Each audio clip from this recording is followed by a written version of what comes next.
Hello नमस्कार, मैं रितेश आपका रितेश जायसवाल एजुकेशन पे स्वागत करता हूँ। My dear students and my dear friends, आज का हमारा जो टॉपिक और डिस्कशन है वो एक स्टोरी को लेके है। स्टोरी है जापानीज पीपल, फिश और कंपटीशन के बारे में। So let's read a moral story and learn something new. Dear students, आप इस स्टोरी को पढ़ें। इससे पहले मैं चाहूँगा कि हर एक स्लाइड के पहले, मतलब जब भी आपके सामने इसमें एक पेज आता रहेगा तो आप उस पेज को पॉज करें, रोकें और खुद से उसकी हिंदी मीनिंग समझने की कोशिश करें और एक बार मैच करें कि क्या आपने जो सोचा है और मैंने जो बताया है वो बिल्कुल सेम मैच करता है कि नहीं। और आप इस वीडियो के अंत तक बने रहें, आपको यकीनन एक बहुत ही बेहतरीन कहानी समझने को मिलेगी। The Japanese have a great liking for fresh fish. Japan के लोगों को बहुत ही पसंद होता है फ्रेश फिश खाना। But the waters close to Japan have not held many fish for decades. लेकिन होता यह है कि जो पानी जापान के नज़दीकी वाटर वाले सोर्सेज हैं, वहाँ पे डिकेड्स से बहुत सारी फिश नहीं मिल पाती हैं बहुत ज़्यादा संख्या में। So to feed the Japanese population, fishing boats got bigger and went farther than ever. इसीलिए जापान के लोगों को फिश की फीडिंग कराने के लिए, फिश को खिलाने के लिए, उसकी सप्लाई पूरी करने के लिए वहाँ की बोटिंग कंपनीज बड़ी बड़ी होती गई, बोट्स को बड़ा बनाती गई और वो अब बहुत ही दूर तक जाते थे पहले की तुलना में, ताकि उनको फ्रेश फिश मिल सके। The farther the fisherman went the longer it took to bring back the fish. जितने ही दूर फिशरमैन जाते उतना ही ज़्यादा टाइम उन्हें लगता वापस फिश को लाने में। The longer it took them to bring back the fish, the stale they grew। और जितना ही ज़्यादा उनको टाइम लगता फ्रेश फिश को वापस लाने में, जितना ही ज़्यादा दिन लगता, जितना ही ज़्यादा टाइम लगता, उतनी ही ज़्यादा वो स्टेल यानी बासी हो जाती थी। The fish were not fresh and the Japanese did not like the taste। इस तरह क्या होता है, जब लाने में टाइम लगता ना तो फिश फ्रेश नहीं रह जाती, फिश फ्रेश नहीं रह जाती और जापान के लोगों को उनका टेस्ट पसंद नहीं आता। फिर क्या होता है, to solve this problem fishing companies installed the freezers on their boats. तो इस प्रॉब्लम को सॉल्व करने के लिए जापान की जो फिशिंग कंपनीज थी उन्होंने बोट्स पे ही फ्रीजर्स लगा दिए। फ्रीजर्स तो आप समझते ही हैं क्या होता है, खाने की चीज़ों को ताज़ा रखने के लिए फ्रीजर होता है। They could catch the fish and freeze them at the sea. अब वे मछलियाँ भी पकड़ सकते थे और उन्हें समुद्र में फ्रीज भी कर सकते थे। Freezers allowed the boats to go farther and stay longer. अब फ्रीजर्स के होने से ये फ़ायदा हो गया कि वो लोग दूर तक जा सकते थे और लंबे लंबे दिनों तक या ज़्यादा समय तक रुक सकते थे, ज़्यादा समय के बाद आ सकते थे वापस, क्योंकि अब उनके पास फ्रीजर्स थे और वो फ्रीजर्स में डाल देते हैं फिशेस को, आसानी से टिक सकती थी उनकी ताजगी। However the Japanese could taste the difference between fresh and frozen fish. लेकिन फिर भी ये हो जाता है कि जब जापान के लोग उन फिशेस को खाते हैं जो कि काफ़ी दिनों बाद आई होती हैं फ्रीजर्स में रख के, तो उनको ताज़ी और फ्रीज की गई मछली के बीच का जो स्वाद का फ़र्क होता है वो समझ में आ ही जाता है कि ये मछली में उतना मज़ा नहीं है जितना ताज़ी मछली खाने में। And they did not like the taste of frozen fish. और इस तरीके से उनको फ्रोजन फिश यानी जो संरक्षित की हुई मछली है उसका टेस्ट पसंद नहीं आता था। The frozen fish brought a lower price.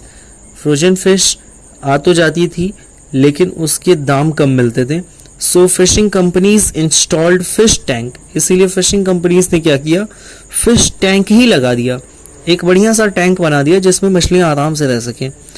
They could catch the fish and stuff them in tanks fin to fin. और अब वे क्या कर सकते थे, मछलियों को पकड़ सकते थे और उनको फिश टैंक में डाल सकते थे और उन्हें खिला पिला के जिंदा रख सकते थे। After a long hashing around fishes stopped moving. जब मछलियां पकड़ी जाती तो कुछ देर वो छटपटाती कि बाहर निकल जाएं इस कैद से, लेकिन फिर वे बाहर मूव करना रुक जाती।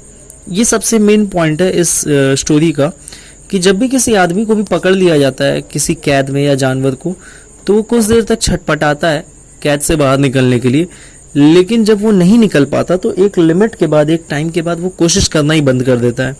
तो बिल्कुल ये हाल उन मछलियों का हो गया। They were tired and dull but alive. अब क्या हो जाता था कि वो दूर तक सफर करने की वजह से टायर्ड यानी थक जाती थी, डल यानी नीरस हो जाती थी, लेकिन फिर भी जिंदा रहती थी। Unfortunately the Japanese could still taste the difference. दुर्भाग्यवश जापान के लोगों को अभी भी टेस्ट में फर्क समझ में आ जाता था कि इस मछली को खाने में उतना मजा नहीं है जो जिंदा मछली को तुरंत मार के खाने में है। Because the fish did not move for days they lost their fresh fish taste. क्योंकि अब तो ऐसा हो गया था कि फिशेस ज़्यादा दिनों तक मूव नहीं करती थी, इसलिए वो अपना फ्रेश यानी ताज़ा वाला टेस्ट खो चुकी होती थी। अपने ताज़ापन को, अपनी ताजगी को खो चुकी होती थी। The Japanese preferred the lively taste of fresh fish not sluggish fish. Japan के लोगों को केवल ताजे टेस्ट वाली मछलियां ही पसंद थी। उन्हें ऐसी मछलियां पसंद थी जिनमें जीवंतता हो, जिनमें नीरसता हो, या जिनमें जो बेजान तरीके से हो, सन्न अवस्था में हो, ऐसी मछलियां उन्हें पसंद नहीं थी। The fishing industry faced an impending crisis. अब फिशिंग इंडस्ट्री को लगातार एक के बाद एक संकटों का सामना करना पड़ रहा था।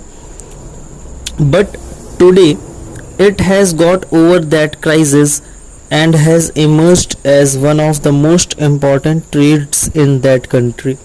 लेकिन आज के डेट में, अभी के समय में, वे इस संकट को पार कर चुके हैं और वह इस ट्रेड के मामले में अपनी कंट्री में सबसे इम्पॉर्टेंट ट्रेड्स में से एक है। How did Japanese fishing companies solve this problem. आखिर ऐसा कैसे हुआ कि जापान की फिशिंग कंपनी ने इस प्रॉब्लम को सॉल्व कर लिया। How do they get fresh tasting fish to Japan. आखिर ऐसा कैसे हो पाया कि वहाँ की जो फिशिंग कंपनीज थी वो जापान के लोगों को ताजी मछली खिलाने में समर्थ हो पाए। To keep the fish tasting fresh, the Japanese fishing companies still put the fish in the tank।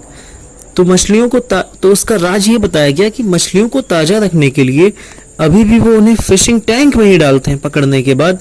But now they add a small shark to each tank। लेकिन अब उन्होंने हर एक टैंक में एक छोटी शार्क मछली को डाल रखा है। द शार्क, अच्छा आप शार्क को तो जानते ही होंगे, बड़ी खतरनाक मछली है। ये ऐसी मछली है जो दूसरे ही मछलियों को खा जाती है। आपने इस पे मूवीज भी देखी होंगी शार्क वाले पे। तो हुआ यही, but the shark Yeats a few fish.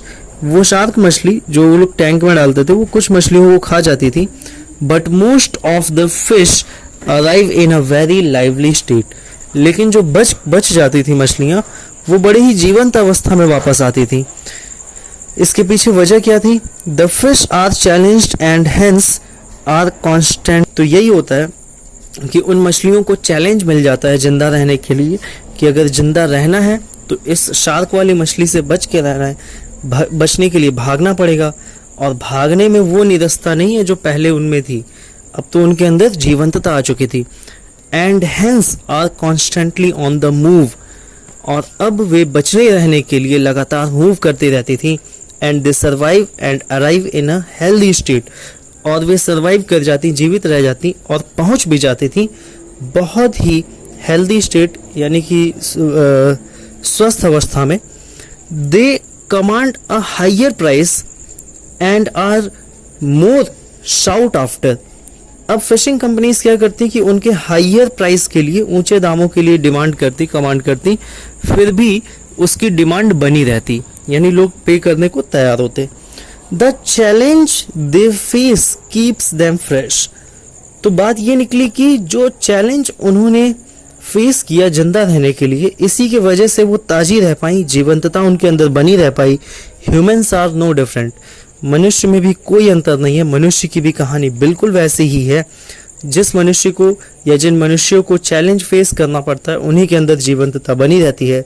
L. Ron Hubbard observed in the early 1950s, man thrives oddly enough only in the presence of a challenging environment. मनुष्य जिंदा रह पाता है oddly enough, ये बड़े हैरान की बात है, only in the presence of a challenging environment. और ये तभी हो पाता है जब मनुष्य के आसपास एक चैलेंजिंग एनवायरनमेंट हो. चैलेंजिंग एनवायरनमेंट तो आप समझते ही हैं, विषम परिस्थितियां जिसे आप कह सकते हो या कठिन परिस्थितियां कह सकते हो. George Bernard Shaw said satisfaction is death. George Bernard Shaw ने कहा कि संतुष्टि जो है वो बिल्कुल मृत्यु के जैसी है.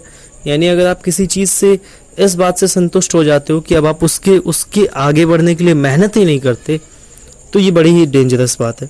If you are steadily conquering challenges you are happy. यदि आप लगातार अपनी मुसीबतों पे, चैलेंजेस पे विजय पा रहे हो, फतेह कर रहे हो, तो आप खुश होते हो.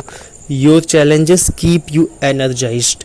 आपके चैलेंजेस जो होते हैं वो आपको एनर्जाइज्ड रखते हैं, ऊर्जावान रखते हैं.